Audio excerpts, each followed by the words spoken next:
Ever since the creation of the automobile, almost 100 years ago, man has been obsessed with trying to go faster, with the desire to build an ultimate sports car, a true classic, genuine thoroughbred that would leave its mark on our motoring heritage. Like this Ferrari Daytona Spider, which many think is the last of the great front-engine sports cars. These innovators, many of them now legendary names like Bugatti, Porsche, Ferrari, who stamped their imprint on sports car design, were assured of life membership of an elite club. Only they could lay claim to the creation of a classic sports car, a genuine thoroughbred.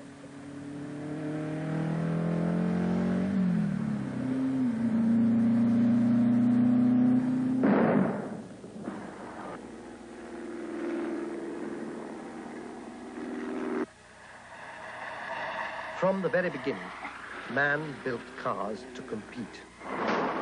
Some did it better than others. 3/4 of a century later, man's passion for speed and racing is no less compulsive, but the means of transport is now that much more sophisticated and infinitely quicker.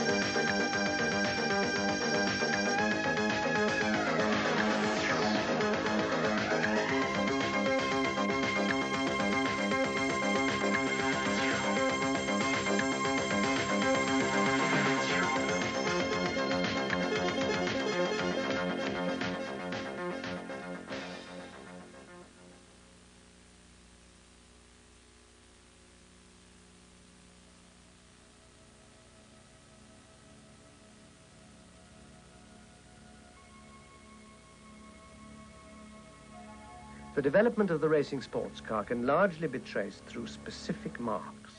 Manufacturers who at one period in the history of the automobile have shown a total domination of road racing, particularly endurance events like the Mille Miglia, Targa Florio, and more importantly, Le Mans. It has been shown that the creation of a vehicle able to dominate any era of sports car racing and to carry the reputation of a true thoroughbred is usually the inspiration of one man devoted to a single purpose, a craftsman, an engineer, even a visionary. Such a genius was Ettore Bugatti. Although of Italian extraction and gaining early experience of the automobile industry in Germany, France was Bugatti's domain. And there, in a small town called Molsins, he built a factory that would produce some of the most memorable racing and production machinery created between the First and Second World Wars. Ettore Bugatti's vision of the automobile was guided by his intuitive aesthetic sense. Everything must be simple.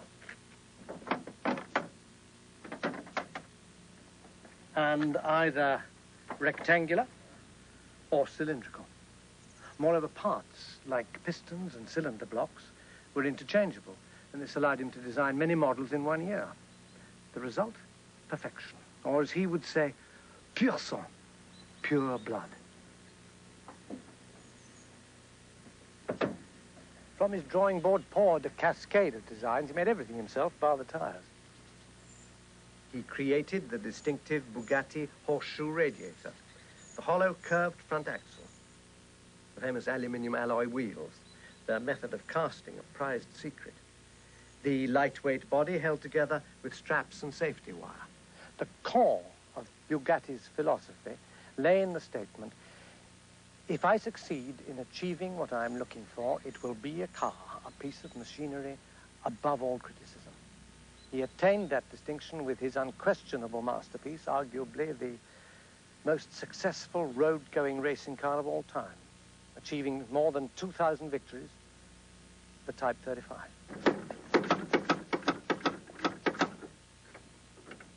Okay.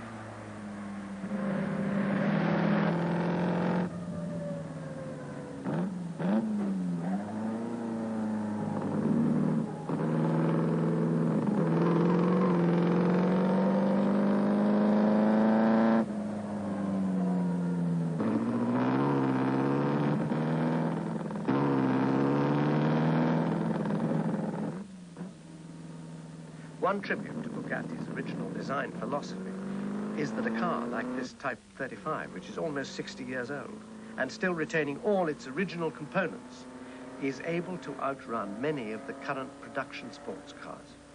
Although never a cheap car to buy when new, today, a good condition Type 35 can set back a prospective buyer a good deal more than £100,000, if you can find an owner willing to sell.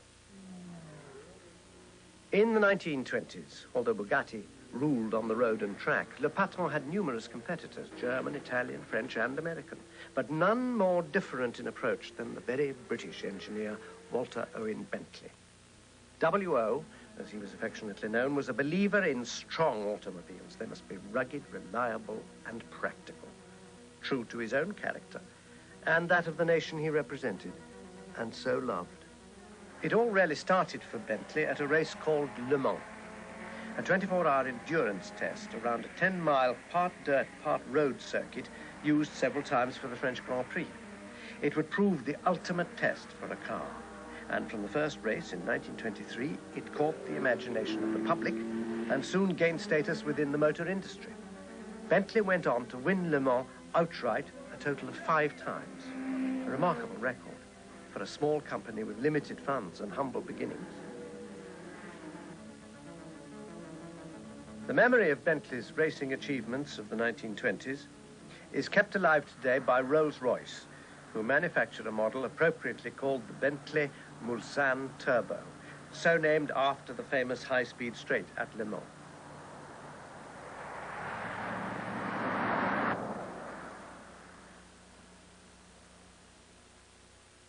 If running a car that delivers less than 15 miles to the gallon would worry you, then the price tag of over £60,000 could cause you bigger problems.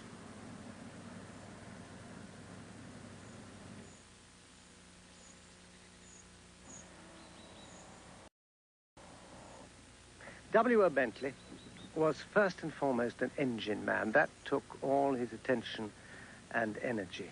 And his production models that financed his racing exploits soon became dated, lacking some of the flair and innovations of their competitors. So the customers disappeared, and W.O. was forced to sell his company to Rolls-Royce.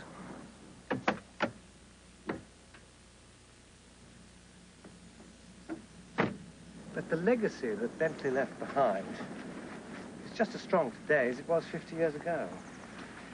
The marque's character and overwhelming sense of power and strength is perhaps best captured by this legendary model.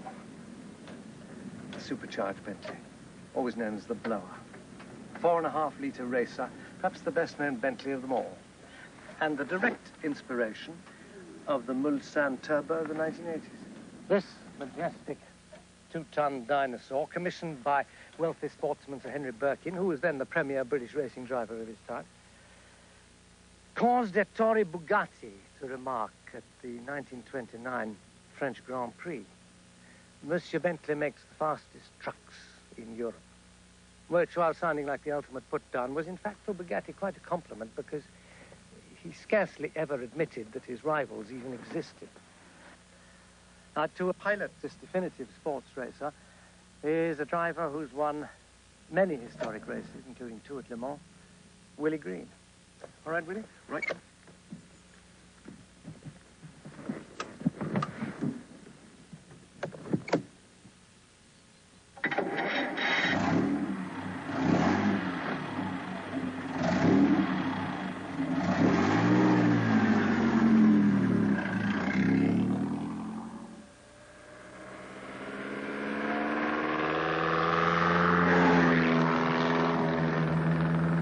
From the day Bentley lost his company to Rolls-Royce in the early 30s, the mystique of the marque slowly grew, eventually attaining the legendary status it holds today.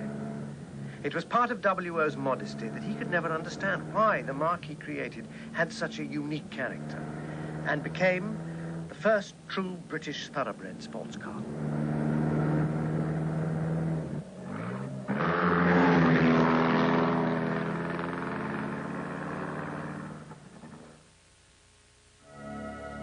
The legendary sports cars will continue. We now return to the legendary sports cars. Il numero primo de automobili d'Italia, dashing, proud, and potent, Alfa Romeo, which prior to the Second World War was the soul of Italy, and a total contrast to the somewhat oversized and less than nimble Bentleys. This was a beginning of a new era in sports car design, light, functional, and very quick. Few marques were to dominate an era so conclusively as Alfa Romeo did the 1930s. They won every major classic road race from the Mille Miglia to Le Mans, year after year, and were to dominate the Targa Florio and Grand Prix racing as well. In that decade, they built an international reputation of such prestige that even today, the name Alfa Romeo conjures up a certain excitement.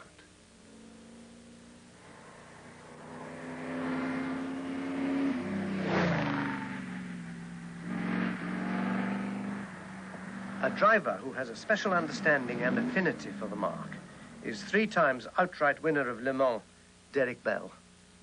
Oh, what a car. Having been a member of the 1975 Works Alfa Romeo team and having helped them win the World Sports Car Championship in that year, which in fact was the last time that they ever won a World Sports Car Championship, it's even more remarkable to think that we have a car that was built over half a century ago, and I'm fortunate enough to drive it today. This, in fact, is the 1931 Mille Miglia Alfa Romeo. Italian cars, they always seem to have this very elegant flair for design. Even though perhaps some of the geometry and the suspension work is a little bit crude, it still shows and it still proves to me that it's an Italian car, and there's just something very special about driving these cars. 2 men were generally considered to have been the inspiration behind the creation of the marque of Alfa Romeo as we know it today, Nicola Romeo and Vittorio Jano. It wasn't until after the First World War that Signor Romeo revealed an increased enthusiasm for cars and racing. He went in search of a new designer for his company, and together with his racing consultant, one Enzo Ferrari, found the young engineer Vittorio Jano at Fiat and put him in charge of all future design and development. And in a very short time began the first of the great run of Jano Alfa Romeo classics. Jano built his automobiles with the same passion that a great sculptor puts into his marble. And a noted journalist of the time wrote, "The mechanical perfection of Jano's cars surpasses even that of Le Patron, Ettore Bugatti." Jano understood harmony and balance, and he was the first to realize that anything that was of use on a racing car could, if applied properly, be equally useful on a production car. And by so doing, Jano created important links between the racing and the road-going car. He forged the ties between the track and the production line by innovative design and construction.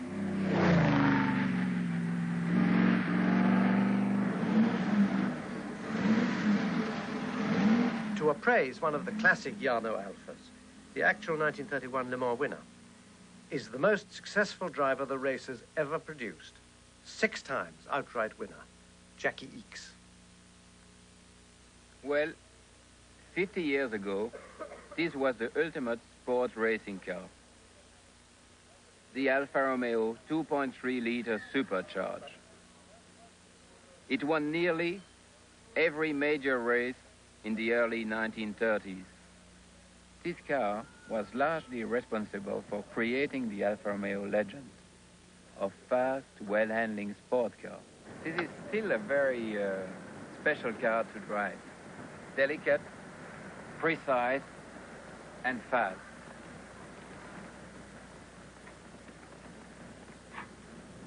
And this is the ultimate sport racing car of the 1980s. It is the Rothmans Porsche 956.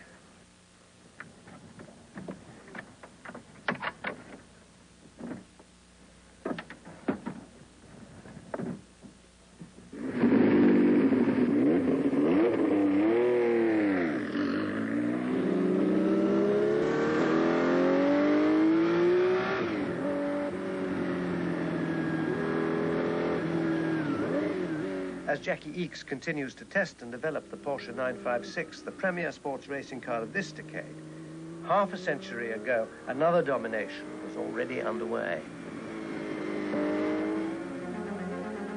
Alfa Romeo would eventually submit to the better-financed Teutonic rivals of Auto Union, and particularly Mercedes.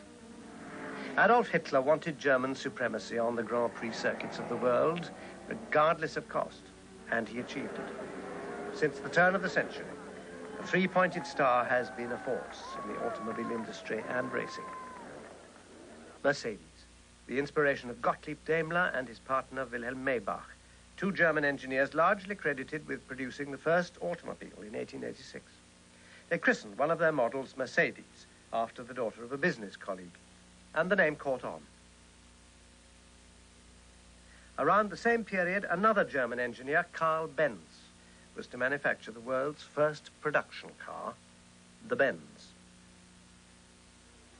Into the 20th century, the marks of Daimler and Benz were into racing, achieving considerable success and helping the reputation of both companies to quick expansion.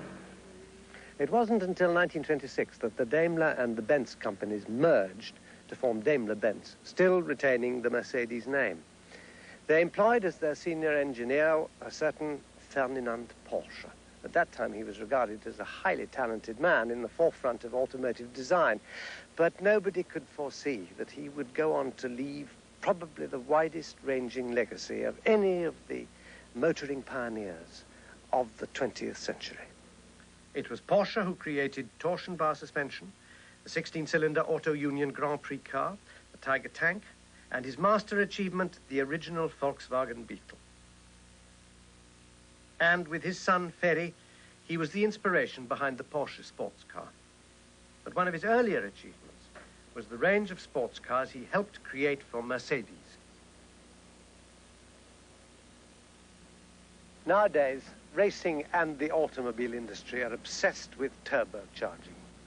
Well over half a century ago, it was Ferdinand Porsche who was largely responsible for the development of supercharging, from which turbocharging evolved. And this is one of the first cars to embody that development, the classic Mercedes SSK of the late 1920s. 7.1 liters, developing a reputed 300 horsepower. This thunderous machine was among the fastest sports cars of its day, with a top speed close to 130 miles an hour. The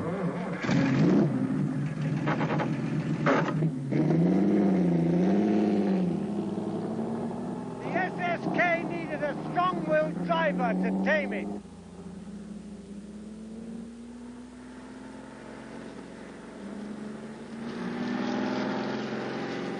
Today, it is a rare sight to see an original SSK Mercedes, like this pristine example in action. Only a mere handful still exist, and they are now so sought after, their value is impossible to calculate, certainly running into hundreds of thousands.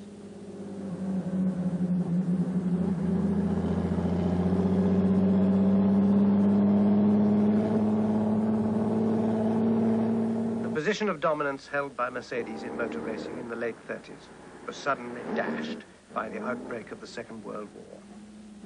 But the three-pointed star was to return.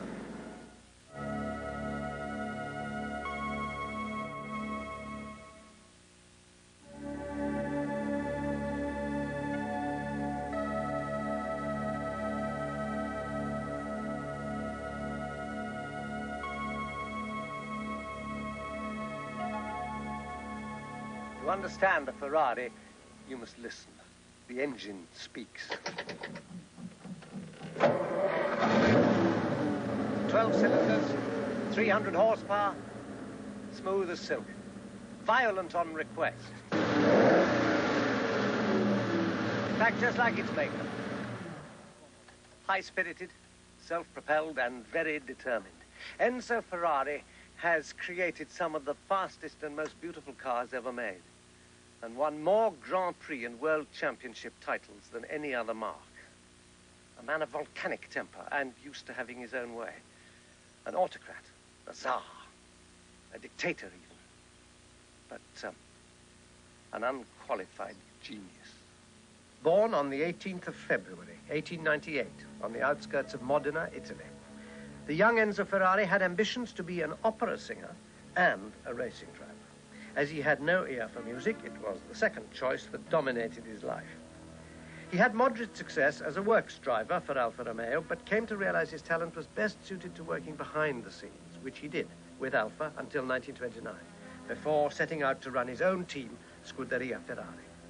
After a fierce struggle and battling the post-war depression, he survived to produce the first Ferrari car in 1947. Ferrari was obsessed with 12-cylinder engines. He loved their intricacy and sound. Not the ripping canvas exhaust of a Bugatti or the rasp of the Alfa, but a cry all of its own. With dramatic, fire-breathing racers like this 275 LM, Ferrari vanquished Alfa Romeo, his former employers, in the field, and from the early 1950s, his red racers would challenge all comers in the greatest ever decade of sports car racing, innovation, and design. Nothing illustrates Ferrari's sports car style of the 50s better than the legendary Testarossa. Exotic-looking, innovative, competitive, and powered by one of the best engines of the era, that silk-smooth, light-alloy V12.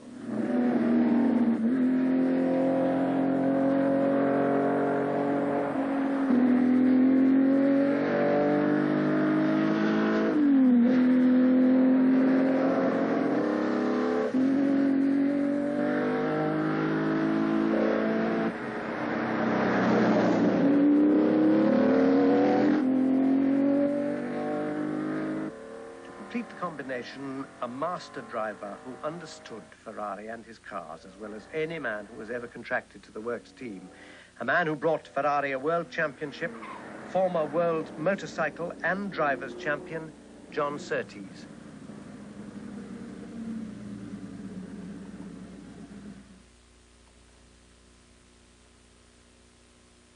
The whole awe of producing a machine in Maranello was something where obviously, it was mainly stimulated by the old man himself, Enzo Ferrari. At times, I know he's even turned down designs because they didn't really look fierce enough. They had to look right and look the part, which is, of course, very Italian. And this is why, apart from the fact of the actual design and the aesthetics, there's also that tremendous sound from a Ferrari.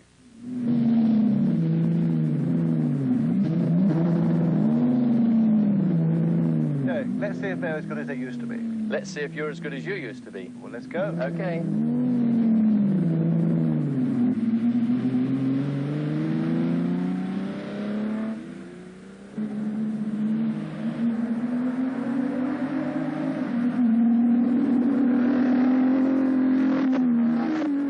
To many, the most complete Ferrari of them all is the very last of the front-engine sports racers, now a sought-after collector's classic and immensely valuable, the GTO. Dueling here are examples of the first and last GTOs produced in the model's short but spectacular lifespan. This car helped win for Ferrari the World Sports Car Championship for 3 consecutive years in the early 60s and conclusively confirmed Enzo Ferrari's genius.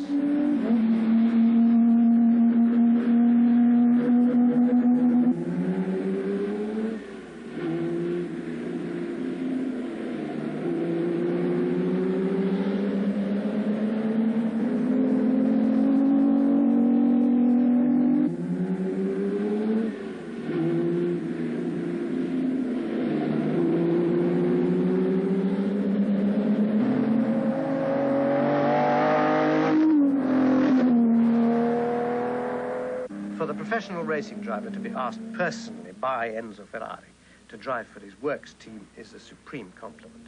Very few ever have the opportunity. John Surtees and Derek Bell were both such contract drivers. We now return to the legendary sports cars.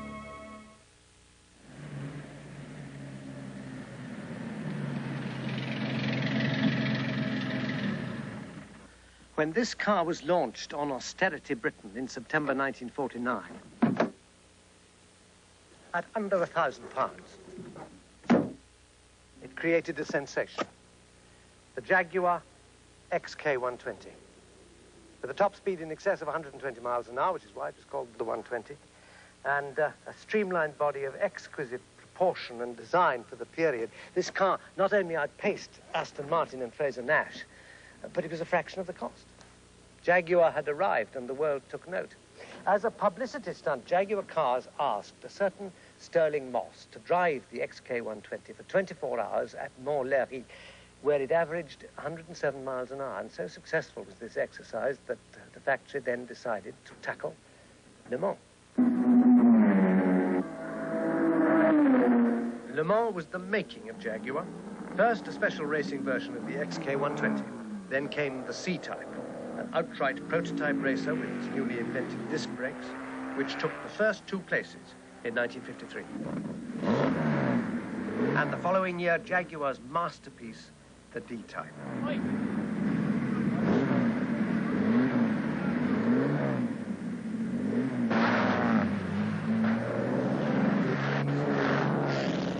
The D-Type was a breakthrough sports car, dashing, innovative, but also highly practical. It won Le Mans in 3 consecutive years in the mid-50s for Jaguar, knocking out the best from Ferrari and Aston Martin. In that glorious decade, the British rode high, and Jaguar became established in the minds of the average motorist as the working man's supercar.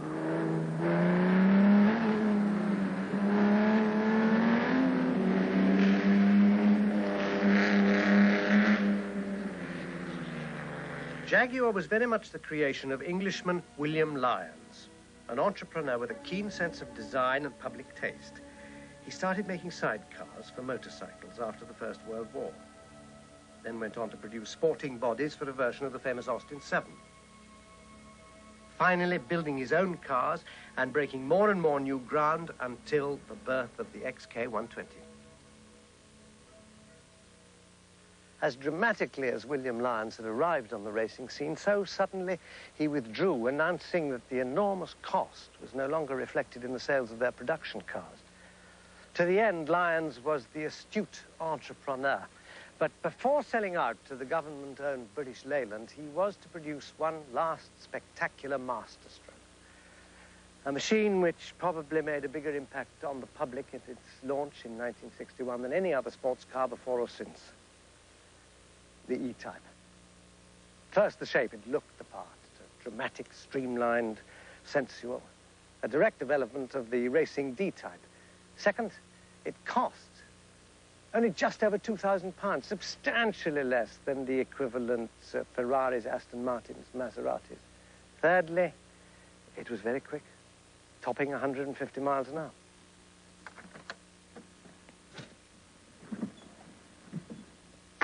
This was the car which was to carry the Jaguar flag for the next 15 years, and it's a car which, to this day, has never really been replaced.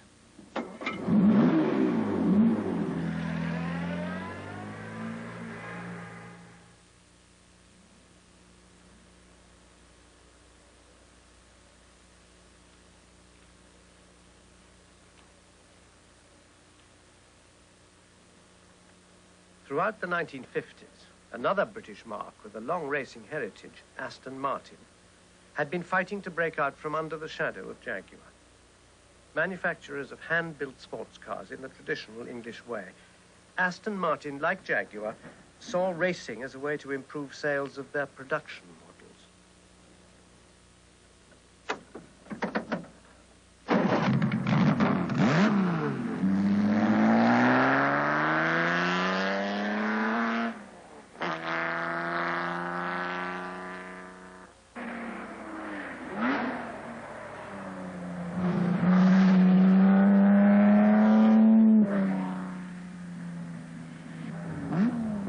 Glorious moment in 1959, Aston Martin created one of the most complete sports cars of the decade. That year it won Le Mans outright and the World Championship. It was known as the DBR-1, named after the company's then owner and benefactor, David Brown. The car was as aesthetically complete as anything Jaguar or Ferrari had yet produced, and today ranks as one of the most sought-after post-war prototype racing sports cars.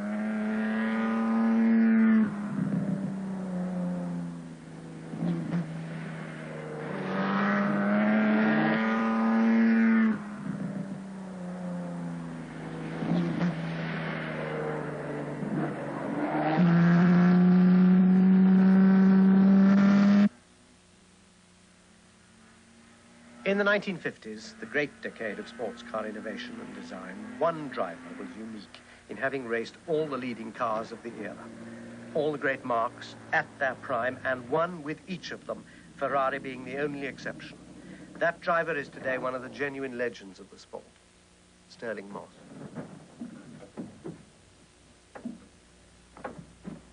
Fantastic. You know, it's just on 25 years since I drove this car, and she's just as good as I remember. Superb to handle. Most responsive, handle, you can place her on the throttle and everything. And a true road racing car. A car that was built actually for circuits like Nürburgring, and actually this is a bit like Nürburgring. Absolutely sensational. The car was probably the finest road racing car of its time. It did win the World Championship, and it was absolutely beautiful to drive, and it's just as good now. Well, now over here, here's another very beautiful car, which I have fond memories of. This was actually the first car in the world ever to win a race with disc brakes. I think it was June of 1951, actually, when the C-Type Jag raced at Reims, and I was lucky enough to be driving it then. Absolutely fabulous car, an even better road racing car probably than the D-Type, which of course was his younger brother. But this car was brought up on roads as against Le Mans only, although of course we did race at Le Mans, and I think I got the fastest lap with it one year. Well, here is what must be the most famous Jaguar of all, of course, the D-Type, a three-time winner of Le Mans, and a fantastic machine. I can tell you this car will do about 170 or more, and I remember in 1954, I think, when I was part of the team, going along to the scrutineering, we had three cars, then, of course, they were green. This is a blue one from Ecosse, but the three cars that I felt terribly proud to be the driver of one of these cars. Very, very aerodynamically stable, perfect brakes, because by the time the D-Type came, we'd sorted out the problems of the C-Type brakes. Fantastic machine. Well, the Maserati 300S, probably my favorite car for just the fun of driving. Italian car, didn't have the brakes of the English cars, of course, because they were drums, but it handled extremely well, probably as good as the DBR1, and that's saying something. I can tell you that I raced this car, I think, in the Nürburgring 1,000 kilometers, was lucky enough to win that, and also the Caracas or Venezuelan Grand Prix. Well, I think probably the greatest car of that era, and a fabulous era it was, the 50s for sports cars, was the Mercedes 300 SLR.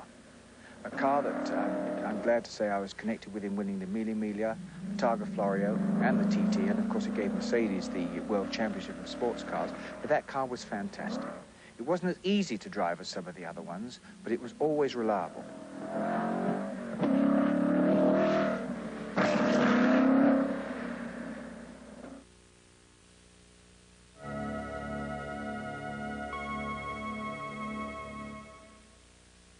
In 1955, Mercedes were once again at the pinnacle of their racing success, having retrenched after the Second World War and recently made a spectacular comeback.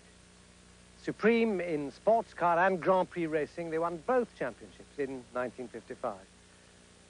And then came that tragedy at Le Mans when one of their magnesium-bodied racers catapulted into the crowd, killing 80 people.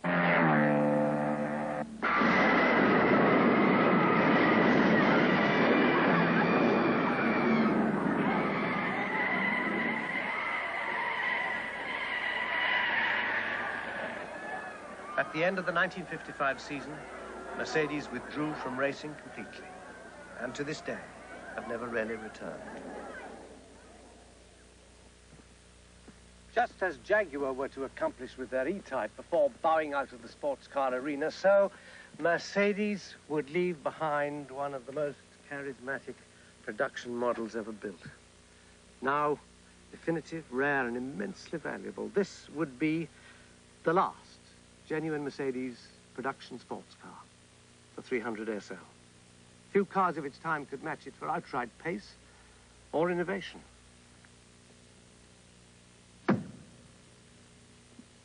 Mercedes had their own style and method. Fuel injection, 150 mile an hour top speed. Adjustable driving wheel for awkward legs. In fact, a model of Teutonic thoroughness and precision. First, we activate the fuel pump. Then, engage first gear. Oh, it's down periscope.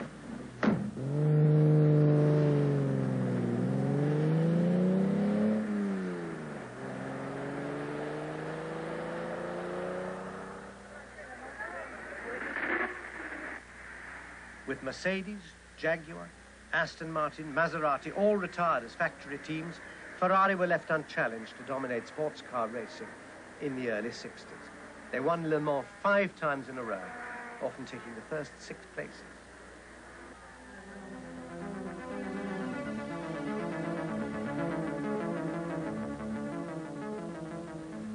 But down in the field, taking its class in the smaller engine categories, was another Teutonic rival, who within 20 years would have equaled Ferrari's Le Mans record of outright wins and even surpassed their Targa Florio record as well, the challenger Porsche.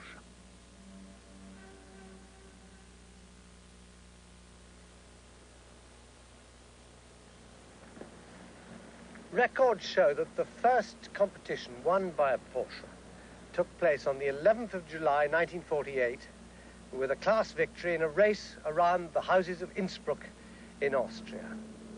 And the car was the prototype 356, an open-bodied mid-engine two-seater, much like this car. In fact, this is the first Porsche ever made. It's known as number 1. It's interesting to note that Enzo Ferrari, Porsche's biggest rival for world sports car supremacy in the years to come, had his first victory in that very same year, 1948. These small-engined silver bugs, as they were to become known, started to contest the index of performance prizes in the small engine categories, 1100 and 1300 cc, and discreetly vanquished all opposition, coming to the notice of the sport and the customer alike. By now, Ferry Porsche, Professor Ferdinand's son, was the driving force of the Porsche company, and it was he who decided to build a proper sports racer. That car was the 550 Spider, preying on creatures twice its size. This model was the seed from which all subsequent Porsche racing success was to stem. It was offered to paying customers who discovered its reliability and simplicity of maintenance. But more important, they found it won races. By the end of the 50s, the Spider had established an outright record as one of the most successful prototype sports racers ever. Every 10 years, Porsche would compute their scores of victories, amass huge amounts of technical data, and plan for the next 10 years. A gradual program of development which saw their racing sports cars grow in stature, size, and achievement. In the 1950s, it was the generation of the Spider and the 4-cylinder engine. And then the 60s heralded 6-cylinder machines and the more powerful 8-cylinder units, and then eventually came 12 cylinders, and the car which gave Porsche outright victory at Le Mans after so many class victories, the 917. Perhaps typically, having mastered the 12-cylinder engine, Porsche reverted to 6 cylinders again, but now turbocharged. And with this car, the 936 won Le Mans outright 3 times. Today, the state of the art is epitomized by this model, the Porsche 956, the quickest of them all, the most successful prototype racing car of the 1980s, the current world champion, and the definitive Le Mans challenger.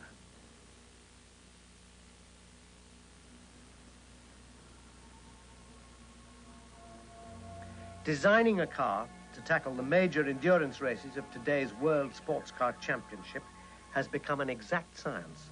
The car has to be able to combine 3 vital elements. It must have outright pace, with an ability to reach top speeds in excess of 230 miles an hour on circuits like Le Mans, and be able to run trouble-free at those speeds for up to 24 hours, and to race on a limited allocation of fuel specified by the regulation. The delicate balance of these 3 elements is what the Porsche design team has had to master. First, on the drawing board, and then on the test track.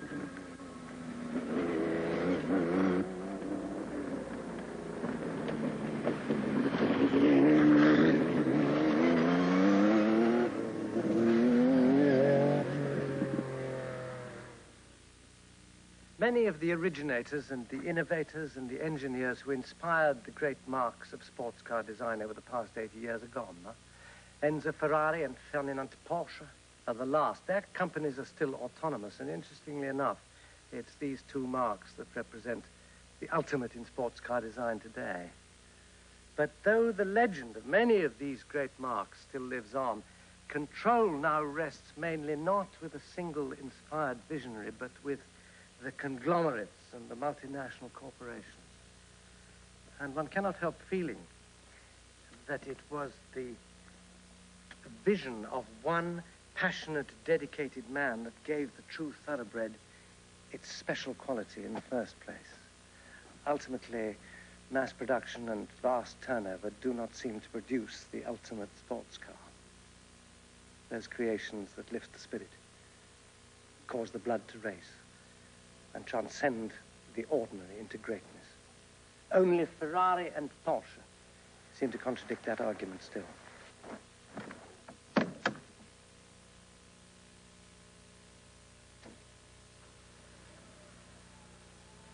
For Porsche, the philosophy of ensuring that their racing program will improve the breed of their production cars is borne out by their prototype 956 Sports Racer.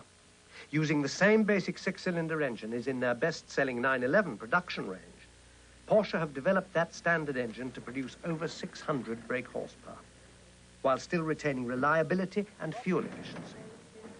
As the 956 leaves the racing workshops for what Porsche consider the most complete test of all, Le Mans, the average motorist may well ask how a Porsche racing car succeeding at Le Mans will benefit him. In the long term, it does, because many of the most vital design breakthroughs first appear in these very sports prototypes.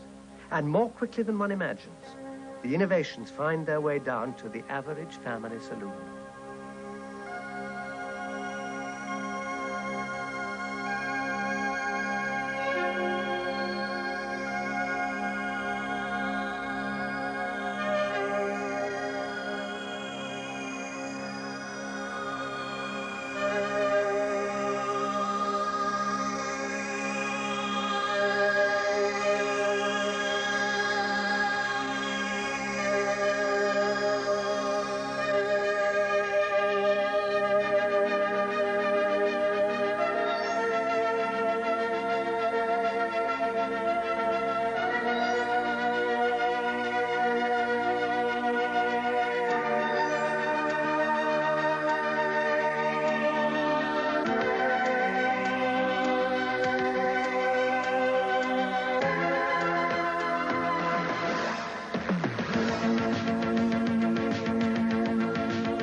In 1983, the Porsche Works team won their third consecutive Le Mans, and by the end of the season would again be crowned world sports car champion.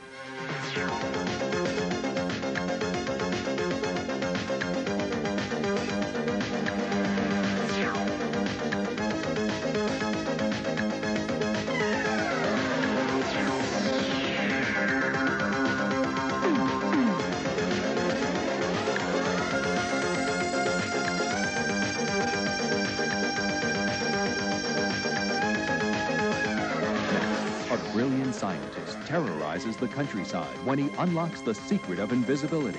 H.G. Wells' immortal story of genius gone mad comes to life in The Invisible Man, next.